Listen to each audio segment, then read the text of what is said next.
सुदूर एक गांव में मोहन नाम का पहलवान रहता था, जिसके पास 5 भैंसें थीं। दिन भर भैंसों की देखभाल करना और उनका दूध पीना ही मोहन की दिनचर्या थी। भैंसों का दूध पीते रहने के कारण वह काफी बलवान हो गया था। मोहन अपने बचाव और सहारे के लिए एक लोहे की छड़ हमेशा साथ रखता था। इस कारण कोई भी मोहन को एक बार देख लेता तो उसकी हष्ट-पुष्ट काया व शक्तिशाली शरीर को देखकर डर जाया करता था। मोहन का पूरी दुनिया में कोई नहीं था, तो उम्र बढ़ने के साथ उसे अपनी शादी की चिंता सताने लगी थी।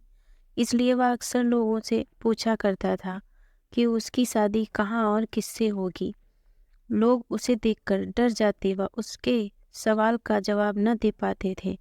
इस पर मोहन उनके साथ मारपीट किया करता था, जिसके चलते लोगों ने उस रास्ते से ही गुजरना बंद कर दिया था।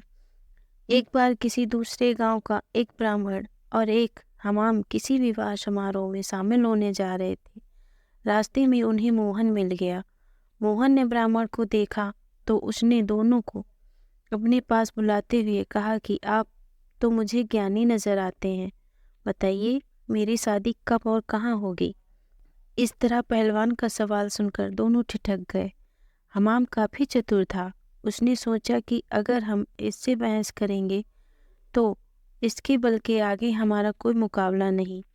हमाम को एक तरकीब सूझी और उसमें दूर एक ताड़ के पेड़ की ओर उंगली से इशारा करते हुए कहा कि आपकी शादी वहीं होगी। हमाम की बात सुनकर मोहन फूला नहीं समाया और प्रसन्न होकर उसने अपनी 5 भैंसें दोनों को दान में दे दी और ताड़ के पेड़ की दिशा में चल पड़ा। उस ताड़ के पेड़ के पास एक महिला अपने पति व एक बच्चे के साथ रहती थी।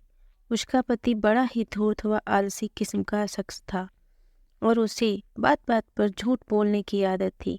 इस वजह से महिला अपने पति से बेहद परेशान रहती थी। काफी दूर तक पैदल चलने के बाद जब मोहन ताड़ के पेड़ के पास पहुंचा तो वह औरत घर से बाहर निकली। घर के आंगन में प्रवेश करते हुए मोहन लड़खड़ाकर गिर पड़ा और उसका एक हाथ औरत के गाल पर तमाचे की तरह लग गया। औरत को लगा कि पहलवान जरूर उसके पति को जानता होगा। अपने एक हाथ से गाल मलते हुए औरत ने पहलवान को अतिथि कक्ष में बैठने के लिए कहा और उसे जलपान कराने लगी। इतने में औरत का पति वहां पहुंच गया। एक पराये मर्द के साथ अपनी पत्नी को देखकर वह गुस्से से मोहन की ओर इशारा कर अपनी पत्नी से पूछने लगा कि यह शख्स कौन है। औरत ने डरते हुए कहा कि उसे लगा कि वह परिचित है, इसलिए उसने उसे भीतर आने दिया। अपनी पत्नी की बात सुनकर वह शख्स और भी क्रोधित हो गया और लड़ने के लिए मोहन की ओर लपका। शख्स को रोकने के लिए मोहन ने अपने लोहे की छड़ उसके सिर पर रख दी, जिससे वह आदमी वहीं मर गया। यह सब दृश्य देखकर उसकी पत्नी रोने लगी। माहौल को देखकर पहलवान वहां से जाने लगा तो उस औरत ने मोहन को रोक लिया और कहने लगी कि उसके पति के अलावा घर में कमाने वाला कोई नहीं था और उनकी मृत्यु के बाद अब तुम्हें हमारे साथ ही रहना होगा। इसके बाद मोहन उस औरत के साथ उसी घर में रहने लगा। मोहन को भैंसों का दूध पीने के अलावा कोई काम नहीं आता था। ऐसे में कुछ दिन बाद जब घर का राशन खत्म होने लगा तो महिला ने उससे कहा कि वह बाहर जाकर कुछ कमा कर लेकर आए या फिर राजा के पास जाकर खेती के लिए जमीन मांग ले ताकि वह खेती कर अपना भरण पोषण कर सके। महिला की बात सुनकर पहलवान अपने लोहे की छड़ उठाए राजमहल की ओर चल पड़ा। राजमहल के पास पहुंचने पर सभी द्वारपाल और सैनिक मोहन की काया देखकर डर से कांपने लगे और तुरंत राजा तक सूचना पहुंचाई कि कोई बलवान हाथ में लोहे की छड़ लिए महल की ओर बढ़ता चला आ रहा है। सूचना पाकर राजा ने तुरंत अपने मुंशी को बुलाया और उसे तत्काल पहलवान के पास जाकर आने का कारण पूछने को कहा। पहलवान मुंशी को खेती के लिए जमीन मांगने की अपनी विनती बताता है। संदेश लेकर राजा के पास पहुंचने पर राजा पहलवान को ढेर सारी जमीन देने का आदेश देता है। मुंशी बेहद चतुर होता है तो वह राजा द्वारा पहलवान को दी गई अधिकांश जमीन स्वयं के लिए रखकर मोहन को कब्रिस्तान के पास एक बंजर जमीन का छोटा सा टुकड़ा दे देता है, जिसे पाकर पहलवान खुशी खुशी वापस लौट आता है। उस बंजर जमीन के पास के बीच में एक पीपल का पेड़ होता है, जिस पर भूतों का बसेरा होता है। जमीन को फसल उगाने योग्य बनाने के लिए जब पहलवान जुताई शुरू करता है तो पेड़ के कारण उसे खेती जोतने में परेशानी आने लगती है। मोहन उस पेड़ को उखाड़ने की ठान लेता है और अपने लोहे की छड़ से उस पर प्रहार करता है, जिससे करीब 150 भूत पेड़ से नीचे गिर जाते हैं और गुस्से से पहलवान की ओर लड़ने के लिए दौड़ते हैं। पहलवान अपनी छड़ से सभी भूतों के छक्के छुड़ा देता है। पहलवान से जीतना असंभव जानकर भूत मोहन के सामने पेड़ न काटने की गुजारिश करने लगे।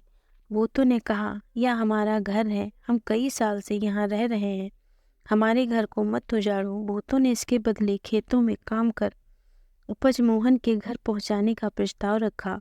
मोहन को भूतों पर दया आ जाती है और वह उनका प्रस्ताव स्वीकार कर चला जाता है। इसके बाद से भूत समय समय पर पहलवान के घर हर फसल पहुँचाने लगे। एक बार उन भूतों का गुरु उनसे मिलने आता है। सभी भूतों को दुबला पतला व कमजोर देखकर वह उनकी दुर्दशा व कारण पूछता है। भूतों से पूरा वृत्तांत सुनकर गुरु पहलवान को सबक सिखाने की ठानता है और उसके घर की ओर चल पड़ता है। भूतों का गुरु एक बिल्ली का रूप धारण कर पहलवान पर हमला करने की योजना बनाता है। उन दिनों पहलवान के घर में रोज एक बिल्ली रसोई में घुसकर सारा दूध पी जाती थी, जिससे वह काफ़ी परेशान था। उस दिन पहलवान भी उस बिल्ली को सबक सिखाने के लिए दरवाजे के पीछे छिपकर बिल्ली का इंतजार कर रहा होता है। जैसे ही बिल्ली के रूप में भूतों का गुरु कमरे में प्रवेश करता है, पहलवान उस पर प्रहार कर देता है। पहलवान के प्रहार से भूतों के गुरु की कई हड्डियां टूट जाती हैं और वह अपने असली रूप में आकर अपनी जान बख्शने का निवेदन करने लगता है। मोहन ने भूतों के गुरु को छोड़ने पर खुद के लिए सजा चुनने के लिए कहा। ऐसे में भूतों के गुरु ने कहा कि उसे बख्शने पर वह राशन की मात्रा दोगुनी कर देगा। भूतों के गुरु की इस बात पर कुछ देर विचार करने के बाद पहलवान उसे छोड़ देता है। पहलवान के घर से निकलकर भूतों का गुरु सीधे अपने शिष्यों के पास जाता है। शिष्यों के पूछने पर वह उन्हें पूरा वृत्तांत बताता है और कहता है कि अब से पहलवान के घर भेजने वाले राशन की मात्रा दोगुनी करनी होगी। दोस्तों, इस कहानी से हमें यह शिक्षा मिलती है, अगर आपका भाग्य बलवान हो तो विपत्तियां भी अवसर में बदल जाती हैं। दोस्तों, अगर मेरी कहानी पसंद आई हो तो मेरे चैनल को लाइक सब्सक्राइब करें। धन्यवाद।